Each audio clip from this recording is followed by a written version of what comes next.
সামনে একটা বড় ফাসাদ অপেক্ষা করছে, আল্লাহ ভালো জানেন। একটা বড় মালহামা হবে পৃথিবীতে, মহাযুদ্ধ।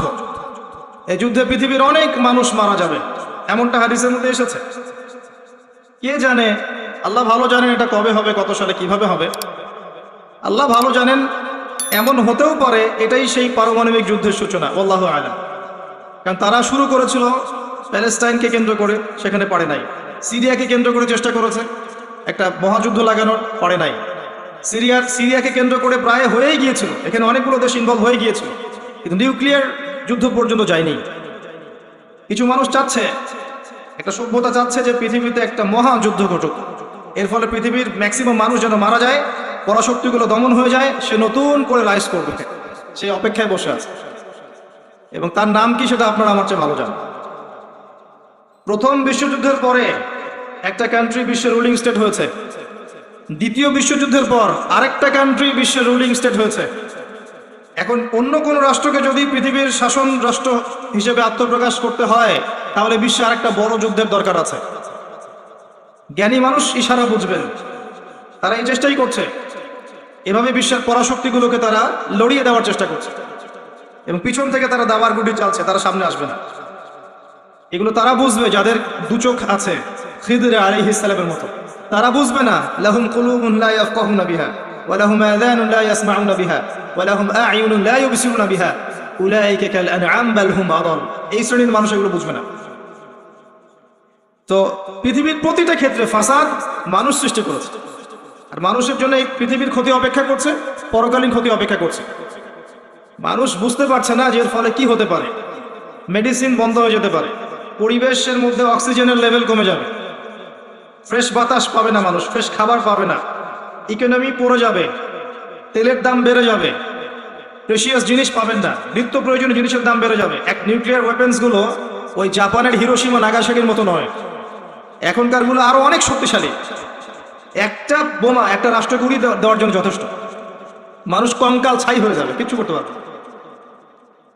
আর যেসব রাষ্ট্রের এই ক্ষেপণাস্ত্র প্রতিরক্ষা ব্যবস্থা নাই, তাদের অবস্থা তো আরো অবস্থা খারাপ। কথা বুঝতে পারছে না? ক্ষেপণাস্ত্র প্রতিরক্ষা ব্যবস্থা থাকে, কেউ যদি মিসাইল ছোড়ে সেটাকে আকাশেই ধ্বংস করা যায়। সেই প্রতিরক্ষা ব্যবস্থা যাদের নাই, তাদের কি অবস্থা হবে চিন্তা করতে পারে। এই মালহামায় মুসলিমরাও জড়িয়ে যাবে, কারণ বিশ্ব এখন একটা, যেটা আমরা বলি যে গ্রামের মতো, ভিলেজ, একটা ওয়ার্ল্ড ভিলেজ, বিশ্ব একটা গ্রামের মতো হয়ে গেছে এখন। একদিকে ঢিল পড়লে আর একদিকে প্রভাব পড়বে, তাই পুরো বিশ্ব একটা পরিবারের মতো হয়ে গেছে। একদিকে সমস্যা সৃষ্টি হলে সমস্ত বিষয়ের দিকে ইফেক্ট হবে, প্রত্যেকটা রাষ্ট্র ইফেক্টেড হবে। তো কেউই আমরা ক্ষতি থেকে মুক্ত নই, না দুনিয়ার ক্ষতি না পরকালে। আর পরকালের ক্ষতি তো আপনারা আমার চেয়ে ভালো জানেন। মানুষের জন্য অপেক্ষা করছে পরকালের সওয়াল জবাব, কবরের আযাব, মিজান, পুরসিরাত, জান্নাত জাহান্নাম। ইন্নাল ইনসানা লাফি খুসর।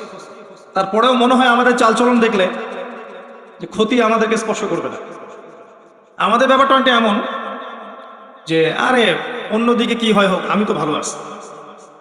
যখন সবকিছু নষ্ট হয়ে যায় তখন নিজেও ভালো থাকা যায় না। থাকা যায়? যখন সবকিছু নষ্ট হয়ে যায় তখন নিজেও আর ভালো থাকা যায় না। তো আমাদের ভাগ্যেও ক্ষতি অপেক্ষা করছে, এটা সময়ের ব্যাপার মাত্র। এখনো যদি আমরা সচেতন না হই, নিজেদের ফিউচারের চিন্তা না করি, নিজেদের আমল, আকীদা, পরিবার, রিজিক এগুলোকে না গুছিয়ে নেই, তাহলে সমস্যা আছে। আমরা কি সমস্যা করতে চাই? আল্লাহ পাক আমাদের সবার আকীদাকে পরিশুদ্ধ করুন, আমিন।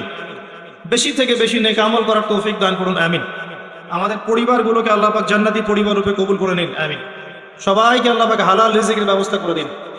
দিন ইসলামকে প্রতিষ্ঠা করার তৌফিক আল্লাহ পাক আমাদেরকে দান করুন। এবার আসেন, আল্লাহ চারটা কাজের কথা বলেছেন এই সূরার মধ্যে। ইল্লাল্লাযীনা আমানু ওয়া আমিলুস সলিহাত ওয়া তাওয়াসাউ বিল হক ওয়া তাওয়াসাউ বিস সাবর। এই চারটা কাজ যে মুমিনরা করতে পারবে, মুসলিমরা করতে পারবে, আল্লাহ পাক তাদেরকে ফিতনা থেকে বাঁচিয়ে রাখবেন ইনশাআল্লাহ তাআলা। এক নম্বর কাজ ঈমান। ঈমানের পিলার কয়টা? কয়টা? তিনটা? ছয়টা? কয়টা? ইসলামের পিলার পাঁচটা, ঈমানের পিলার কয়টা? ছয়টা।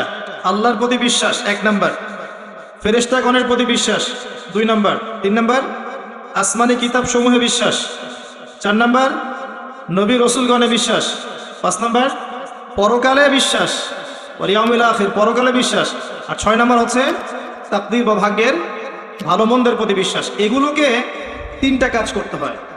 মনে বিশ্বাস করতে হয়, মুখে স্বীকৃতি প্রদান করতে হয়, এবং কাজে বাস্তবায়ন করতে হয়। কেউ যদি খালি বলে, মুখে বলে লা ইলাহা ইল্লাল্লাহ, কাজ নাই, চলবে? এই তিনটা হচ্ছে আমাদের ঈমানকে টিকিয়ে রাখার মূল মন্ত্র: মনে বিশ্বাস, মৌখিক স্বীকৃতি এবং কাজে বাস্তবায়ন। আল্লাহ পাক আমাদের সবাইকে এটা করার তৌফিক দান করে। এই ঈমান আনার পরে আমলে সালেহ করতে হয়। আমলে সালেহ কি জিনিস? সহজ কথায় বলছি, কোরআন এবং সুন্নায়, কোরআন এবং হাদিসে আল্লাহ এবং তার রাসূল সাল্লাল্লাহু আলাইহি ওয়াসাল্লাম যতগুলো কাজ করতে বলেছেন সেগুলো করা হচ্ছে আমলে সালেহ। এবং কোরআন এবং সুন্নায় আল্লাহ এবং তার রাসূল যত বিষয় থেকে নিষেধ করেছেন সেগুলো থেকে দূরে থাকাও হচ্ছে আমলে সালেহ। কথা কি বোঝা যায়? যেমন আল্লাহ পাক সালাত আদায় করতে বলেছেন, 5 ওয়াক্ত আদায় করি তো আমরা, এটা আমলে সালেহ। আল্লাহ পাক যাকাত দিতে বলেছেন, নেশাব পরিমাণ সম্পত্তি হলে যাকাত দেই তো আমরা, এটা আমলে সালেহ। দেখছেন ভয়েস কমে গেছে। যাকাত সবাই দেন? সবাই যাকাত দেয় না। সবাই যদি যাকাত দিত, বাংলাদেশের যাদের যাকাত ফরজ হয়েছে এরা যদি সবাই ঠিকঠাক যাকাত দিত, অথবা যাকাত আদায় করা যেত সবার কাছ থেকে, বাংলাদেশের একটা মানুষ না খেয়ে মারা যেত না। চ্যালেঞ্জ করলাম, একটা মানুষ না, ইনশাআল্লাহ তাআলা, ইনশাআল্লাহ তাআলা। এবং ওই চায়না রাশিয়া যে বড় বড় প্রকল্পগুলো করে, ওর চেয়ে বড় প্রকল্প আমরা করতে পারতাম ইনশাআল্লাহ। আমাদের সম্পদের অভাব হতো না। আমরাই তো যাকাত দেই না, আমরাই তো ট্যাক্স দেই না, কর দেই না, আমরাই তো ফাঁকিবাজি করি, দুর্নীতি করি, আমরাই আমাদের সম্পদ লুটে পুটে খাই। তখন গিয়ে বাইরের বিশ্বের কাছে আমাদেরকে লোন নিয়ে আসতে হয়, ওয়ার্ল্ড ব্যাংকের কাছে, IMF এর কাছে। আবার সেই লোন শোধ করতে হয় চড়া সুদে। ওই সুদ আপনার পকেট থেকে যায়, আমার পকেট থেকেই যায়। দাড়ি ডুবে রেখে ভাবছেন যে সুদ খান না? সবাই সুদ খাই। কে বলেছে সুদ খান না? ওয়ার্ল্ড অ্যাফেয়ার্স বোঝেন না তাই। আমরা যদি সবাই যাকাত দিতে পারতাম, এই চায়না, রাশিয়া, আমেরিকার দাঁড়ানোর ক্ষমতা ছিল না আমাদের সামনে। প্রতিটা সেক্টরে আমরা উন্নতি করতে পারতাম, শুধুমাত্র ইকোনমিক সেক্টরে না, সমরাস্ত্র ক্ষেত্রে, মিলিটারি ক্ষেত্রে, অস্ত্র শস্ত্রের ক্ষেত্রে, প্রযুক্তির ক্ষেত্রে, প্রত্যেকটা সেক্টরে বাংলাদেশ হতো সুপার পাওয়ার ইনশাআল্লাহ তাআলা। এটা সম্ভব ছিল, আমরা করতে দেইনি, বিকজ আমরা আমাদের যাকাত দেইনি। আমরা আমাদের অর্থনীতিকে সমৃদ্ধ করার চেষ্টা করি নাই। একটা জাতির অর্থনীতি একটা বেসিক জিনিস। ইকোনমিক সেক্টর যদি ডেভেলপ না হয়, আপনি যতই তাকবীর মারেন, নারায়ে তাকবীর, আল্লাহু আকবার, কিছু করতে পারবেন না। এটা বাস্তবতা। শুধু আইওয়াস শোডাউন করে লাভ নাই তো, প্র্যাকটিক্যাল হয়। আমাদের মাথা পিছু আয় কত? জীবনযাত্রার মান কেমন? অনেক কষ্ট করা হয় এই সেক্টরে। এখন একটা লেভেলে এসেছে, এটা সত্য কথা, যে এখন এই সময় একটা লেভেলে এসেছে যে জীবনযাত্রার মান কিছুটা উন্নত হয়েছে, এটা সত্য কথা, আগের চেয়ে উন্নত হয়েছে। কিন্তু অনেক সেক্টর পড়ে আছে যেখানে আমরা কিছু করতে পারছি না। যেমন প্রযুক্তি খাত, সমরাস্ত্র ক্ষেত্র, অস্ত্রশস্ত্র, মিলিটারি সায়েন্স, অনেক ক্ষেত্র আছে যেখানে আমরা ওদের মতো করতে পারিনি, কারণ আমাদের ইকোনমিক বেসটা দুর্বল। আমাদেরকে ওদের সুদ নিতে হচ্ছে, ওদের কাছ থেকে দান নিতে হচ্ছে, এবং ওরা শুধু এমনি এমনি আমাদেরকে হেল্প করতে চায় না, ওরা ওদের স্বার্থ বজায় রেখেই আমাদেরকে হেল্প করতে চায়। যে উপকার করতে চায়, টাকার ঝুলি নিয়ে, বাস্কেট অফ মানি নিয়ে সামনে আসে, এমনি এমনি আসে না। ওরা ওদের স্বার্থ বুঝে শুনে এটা করতে চায়, চড়া সুদ নিবে তারা। এগুলো সুদ দিতে দিতে আমাদের অবস্থা খারাপ হয়ে যায়। যাকাত দেন প্রিয় ভাইরা, যাকাত দেন। যাকাত আপনার ইকোনমিক সেকশনটাকে সাম্যাবস্থায় নিয়ে আসবে, এবং যাদেরকে আল্লাহ পাক কিছু ক্ষমতা দিয়েছেন তাদের উচিত, আমি সম্মানের সাথে বলবো, তাদের উচিত যে নিসাব পরিমাণ সম্পদ যাদের হয়েছে, মুসলিমদের অ্যাটলিস্ট, এটা তো অমুসলিমদের সাথে সম্পর্কিত না, মুসলিমদের নিসাব পরিমাণ সম্পদ যাদের হয়েছে, এই যাকাতটাকে সুষ্ঠুভাবে আদায় করার একটা সিস্টেম চালু করে। দেখবেন ইনশাআল্লাহ তাআলা ইকোনমিক সেকশন অনেক ডেভেলপ হবে ইনশাআল্লাহ। আমরা আমাদের টাকা দিয়ে চলবো। আমাদের দেশে কি ফলে না বলেন তো? এমন কোন জিনিস আছে যেটা আমাদের দেশে ফলে না? কোন মৌলিক চাহিদা, খাদ্য, বস্ত্র, বাসস্থান, চিকিৎসা, শিক্ষা, কোন সেক্টরটাতে আমরা পিছিয়ে আছি বলেন তো? প্রতিটা জিনিস আল্লাহ পাক এই বাংলাদেশকে উজাড় করে দিয়েছেন। ভালো করে চিন্তা, সমুদ্র আছে আপনার, নদী আছে আপনার, আপনার সবুজ শ্যামল মাঠ দিয়ে ভর্তি, আপনার ধান, গম, পাট, কত কি যে হচ্ছে বাংলাদেশে, অবাক করা বিষয়। এই দেশের মাটিতে অনেক বড় বড় আল্লাহর ওলিরা এসেছিলেন, জানেন? অনেক বড় বড় দোয়া করেছেন তারা দেশের জন্য, এই জায়গার জন্য। জায়গাটা এমনি এমনি তো সুজলা সুফলা হয়নি। আল্লাহর বান্দারা যখন এখানে তাওহীদে থাকবে, সুন্নতে থাকবে, ইসলামে থাকবে, আল্লাহ আসমান জমিনের বরকতের দরজা খুলে দেবেন ইনশাআল্লাহ।